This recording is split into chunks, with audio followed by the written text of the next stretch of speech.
നമസ്കാരം, എല്ലാവർക്കും പുതിയൊരു വീഡിയോയിലോട്ട് സ്വാഗതം. ഇന്ന് നമ്മൾക്ക് വളരെ എളുപ്പത്തിൽ നല്ല ടേസ്റ്റി ആയിട്ടുള്ള ഒരു 4 മണി പലഹാരമായാലോ. ഇന്ന് നമ്മൾ തയ്യാറാക്കാൻ പോകുന്നത് ഒരു അട റെസിപ്പിയാണ് കേട്ടോ. ഇത് ഒരു ഹെൽത്തി ആയിട്ടുള്ള അടയാണ്. പിള്ളേർക്കും വലിയവർക്കും ഒരുപോലെ ഇഷ്ടപ്പെടുന്ന വളരെ ടേസ്റ്റി ആയിട്ടുള്ള ഈ ഒരു അട എങ്ങനെ നമുക്ക് തയ്യാറാക്കാൻ നോക്കിയാലോ. ആദ്യം നമ്മൾക്കൊരു ഫില്ലിങ് തയ്യാറാക്കി എടുക്കണേ. അതിന് വേണ്ടിയിട്ട് പാൻ ചൂടായി വരുമ്പോൾ അതിലോട്ട് 1 സ്പൂൺ നെയ്യ് ചേർത്ത് കൊടുക്കുക. അതിലോട്ട് വലിയ ഏത്തപ്പഴം, അത് അത്യാവശ്യം പഴുത്ത ഏത്തപ്പഴമാണ്, അത് ചെറുതാക്കി കട്ട് ചെയ്തതും ഒരു 5-6 ഈത്തപ്പഴം ചെറുതാക്കി കട്ട് ചെയ്തതും ഞാൻ ചേർത്ത് കൊടുത്തിട്ടുണ്ട്. ഇതിലോട്ട് നിങ്ങൾക്ക് വേണമെങ്കിൽ വേറെ നട്ട്സ് ആയിട്ടുള്ള കാഷ്യൂ, ആൽമണ്ട്സോ കപ്പലണ്ടിയോ എന്ത് വേണമെങ്കിലും ചേർത്ത് കൊടുക്കാം. ഞാനിപ്പോൾ ഇത് രണ്ടും മാത്രമാണ് ചേർത്തിട്ടുള്ളൂ. അപ്പോൾ കുറച്ചും കൂടെ ഹെൽത്തി ആവട്ടോ നട്ട്സൊക്കെ ആഡ് ചെയ്ത് കൊടുത്തു കഴിഞ്ഞാൽ. ഇനി ഇതൊന്ന് നെയ്യിൽ നന്നായി വാട്ടിയെടുക്കണം. ഇപ്പോൾ ഏകദേശമൊക്കെ വഴണ്ട് വന്നിട്ടുണ്ട്. അപ്പോൾ ഇനി ഇതിലോട്ട് ചേർത്ത് കൊടുക്കേണ്ടത് 1/2 മുറി തേങ്ങ ചിരകിയതാണ്. ഞാനിപ്പോൾ അത്ര ക്വാണ്ടിറ്റി ഓഫ് അട മാത്രമേ ഉണ്ടാക്കുന്നുള്ളൂ, അതുകൊണ്ടാണ് അത്ര 1/2 മുറി തേങ്ങ എടുത്തിട്ടുള്ളൂ. കുറേ അട നിങ്ങൾ ഉണ്ടാക്കുന്നുണ്ടെങ്കിൽ 1 മുറി തേങ്ങ ഒക്കെ എടുക്കാട്ടോ. അപ്പോൾ 1/2 മുറി തേങ്ങയിലോട്ട് ഞാൻ 1 അച്ച് ശർക്കരയാണ് ചേർത്തെടുത്തിട്ടുള്ളൂ. കാരണം ഓൾറെഡി ഈത്തപ്പഴത്തിനും ഏത്തപ്പഴത്തിനും മധുരം ഉണ്ടല്ലോ, അതുകൊണ്ട് 1 അച്ച് ശർക്കര കൊണ്ട് തന്നെ നമുക്ക് അത്യാവശ്യം മധുരം ലഭിക്കൂട്ടോ. ഇനി ഈ തേങ്ങയിൽ നമ്മളുടെ ശർക്കര ഒക്കെ നന്നായിട്ട് കോട്ടായിട്ട് വരണേ, മെൽറ്റായിട്ട്. തേങ്ങയിലും ഏത്തപ്പഴത്തിലും ഈത്തപ്പഴത്തിലും ഒക്കെ നന്നായിട്ട് നമ്മളുടെ ശർക്കര അലിഞ്ഞ് ചേരണം. അപ്പോൾ നമ്മുടെ തേങ്ങയുടെ കളറൊക്കെ ഒന്ന് മാറും കേട്ടോ. അതുവരെ ഒരു മീഡിയം ഫ്ലെയിമിൽ വെച്ചിട്ട് നന്നായി മിക്സ് ചെയ്ത് കൊടുക്കാം. ഇപ്പോൾ ഇതാ ഓൾമോസ്റ്റ് ഒക്കെ റെഡി ആയിട്ടുണ്ട് കേട്ടോ നമ്മുടെ ഫില്ലിങ്സ്. നല്ല ടേസ്റ്റാണ്. പിള്ളേർക്കും വലിയവർക്കും എല്ലാവർക്കും ഇഷ്ടാവും. മധുരം ഇഷ്ടപ്പെടുന്നവർക്കൊക്കെ ഇഷ്ടാവും. പോരാത്തതിന് ഇത് നല്ല ഹെൽത്തി ആയിട്ടുള്ളൊരു സ്നാക്കാണല്ലോ. നമ്മൾ വേറെ എണ്ണയിലിട്ട് വറുത്തെടുക്കുക കോരിയെടുക്കുക ഒന്നും ചെയ്യണില്ലല്ലോ. അപ്പം നമ്മുടെ ഫില്ലിങ് ഇവിടെ റെഡി ആയിണ്ടേ. ഇനി നമ്മൾക്ക് അരിപ്പൊടി വാട്ടിയെടുക്കണം. അതിന് വേണ്ടിയിട്ട് ആവശ്യത്തിന് വെള്ളം വെക്കുക.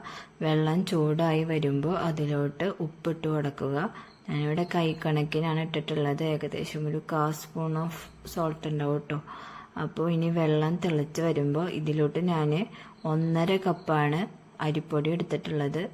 നിങ്ങൾ എത്ര ക്വാണ്ടിറ്റി ആണ് അട ഉണ്ടാക്കാൻ ഉദ്ദേശിക്കുന്നത് അത്ര പാകത്തിന് വെള്ളവും പൊടിയൊക്കെ എടുത്തിട്ട് ഇതുപോലെ കുഴച്ചെടുക്കണം നമ്മൾക്ക് കേട്ടോ. പൊടി വാട്ടിയതിന് ശേഷം പൊടിയൊക്കെ നന്നായിട്ട് കുഴച്ചെടുക്കാം. ഇപ്പം നമ്മൾ പൊടി നന്നായി കുഴച്ച് വെച്ചിട്ടുണ്ട്. ഇനി നമ്മൾക്കിത് ഉണ്ടകളാക്കിയിട്ടെടുക്കണം കേട്ടോ. ബോൾസ് ആക്കിയിട്ടെടുക്കണം. അങ്ങനെ ബോൾസ് ആക്കി എടുത്തതിന് ശേഷം നന്നായി ബോൾസ് ആക്കി എടുക്കുക. ഏകദേശം ഒരു ഷേപ്പൊക്കെ മതി. ഓവറായിട്ട് ഇങ്ങനെ ശരിക്കും ബോൾ ഷേപ്പൊന്നും വേണ്ട കേട്ടോ. പരത്തിയെടുക്കാൻ വേണ്ടിയിട്ടുള്ള ഒരു ബോൾ ഷേപ്പ് ആക്കിയിട്ടെടുക്കാം കേട്ടോ. ഇപ്പം ഞാനെല്ലാം ഉണ്ടകളാക്കി വെച്ചിട്ടുണ്ട്. ഇനി ഓരോ ഉണ്ടകളും നമുക്ക് പരത്തിയെടുക്കണേ. പരത്തിയെടുക്കാൻ ഞാനിവിടെ പ്രസ് ഉപയോഗിച്ചിട്ടാണ് പരത്തിയെടുത്തിട്ടുള്ളത്. പത്തിരിയൊക്കെ പരത്തുന്ന പ്രസ്സില്ലേ, അത് വെച്ചിട്ട്. നിങ്ങൾക്ക് വേണമെങ്കിൽ കുഴൽ ഉപയോഗിച്ചിട്ട് ചപ്പാത്തി പരത്തുന്ന പോലെ പരത്തിയെടുക്കാം. നമ്മൾ പരത്തിയെടുക്കണത് ഇത്തിരി കട്ടിക്ക് പരത്തണം, അല്ലെങ്കിൽ അത് പൊട്ടിപ്പോകും കേട്ടോ. പിന്നെ ഞാനിവിടെ അട ഉണ്ടാക്കാൻ വേണ്ടിയിട്ട് ഈ ഒരു ടൈപ്പ് അട ഉണ്ടാക്കുന്ന മേക്കർ വെച്ചിട്ടാണ് കേട്ടോ ഉണ്ടാക്കുന്നത്.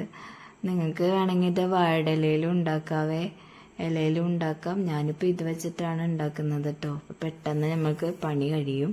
ഇതിൻ്റെ ഉള്ളിൽ ജസ്റ്റ് നമ്മൾ പരത്തിയത് വെച്ച് കൊടുക്കുക. അതിലോട്ട് ഫില്ലിങ് വെക്കുക. ഇങ്ങനെ ഒന്ന് ക്ലോസ് ചെയ്ത് കൊടുക്കുക. അത് അടച്ചു കൊടുത്തിട്ട് എക്സ്ട്രാ വരണ മാവൊക്കെ ഇതുപോലെ എടുത്ത് കളയാം.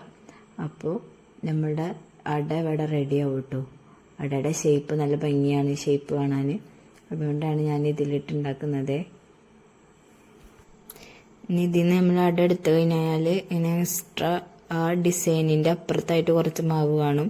അതൊക്കെ ഒന്ന് കൈവച്ചിട്ടൊന്ന് ഇങ്ങനെ ഒന്ന് വെറുതെ വലിച്ചു കൊടുക്കുമ്പോഴത്തേനും അതൊക്കെ വരെ ഇപ്പം നമുക്ക് കറക്റ്റ് ഷേപ്പിന് ആ നെറിവുള്ള ആ ഒരു ഷേപ്പിന് കിട്ടിയിട്ടുണ്ട്. കാണാൻ നല്ല രസമാണ് കേട്ടോ ഇങ്ങനെ എല്ലാതും ഉണ്ടാക്കി കഴിയുമ്പോൾ.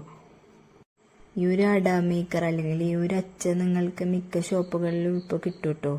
മിക്ക വീടുകളിൽ ഉണ്ടാവും ഇത് എന്ന് തോന്നുന്നു.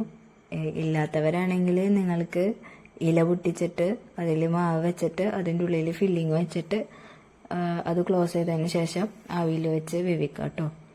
അപ്പോൾ ഇനി നമുക്ക് ആവിയിൽ വെക്കണം. ഇഡ്ഡലി ചെമ്പിലോ അല്ലെങ്കിൽ ഇഡ്ഡലി കുക്കറിലോ ഒരു 10-15 അല്ലെങ്കിൽ 20 മിനിറ്റ്, എനിക്കിവിടെ 15 to 5 അല്ലെങ്കിൽ 20 മിനിറ്റ്, എനിക്കിവിടെ 15 to 20 മിനിറ്റ് വരെയാണ് എടുത്തിട്ടുള്ളത്. ഇത് നന്നായി വെന്ത് കിട്ടാൻ വേണ്ടിയിട്ട് നമുക്കിത് വേവിച്ചെടുക്കാം.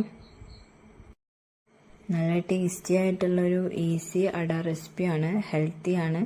എല്ലാവരും ഒന്ന് ട്രൈ ചെയ്ത് നോക്കുക. അപ്പോൾ മധുരം ഇഷ്ടമുള്ളവർക്കൊക്കെ, പിള്ളേർക്കും വലിയവർക്കൊക്കെ ഒരുപോലെ ഇഷ്ടമുള്ള കാര്യമാണല്ലോ അട എന്ന് പറഞ്ഞു കഴിഞ്ഞാൽ. അപ്പോൾ ഈ മഴക്കാലത്ത് നിങ്ങൾക്ക് നല്ല ചൂടുള്ള 4 മണി പലഹാരമായിട്ട് ഈ ഒരു സിമ്പിൾ ക്യുക്ക് അട നിങ്ങൾക്ക് ട്രൈ ചെയ്യാവുന്നതാണ് കേട്ടോ. അപ്പോൾ അത്രയുള്ള ഇന്നത്തെ വീഡിയോ. എല്ലാവർക്കും അട ഉണ്ടാക്കി നോക്കി എല്ലാവരും ഫീഡ്ബാക്കൊക്കെ അറിയിക്കണേ. അപ്പോൾ എൻ്റെ ചാനൽ ഇഷ്ടമാണെങ്കിൽ ഈ ചാനലൊന്ന് സബ്സ്ക്രൈബ് ചെയ്ത് വീഡിയോ ഒന്ന് ലൈക്ക് ചെയ്യൂ. Thank you.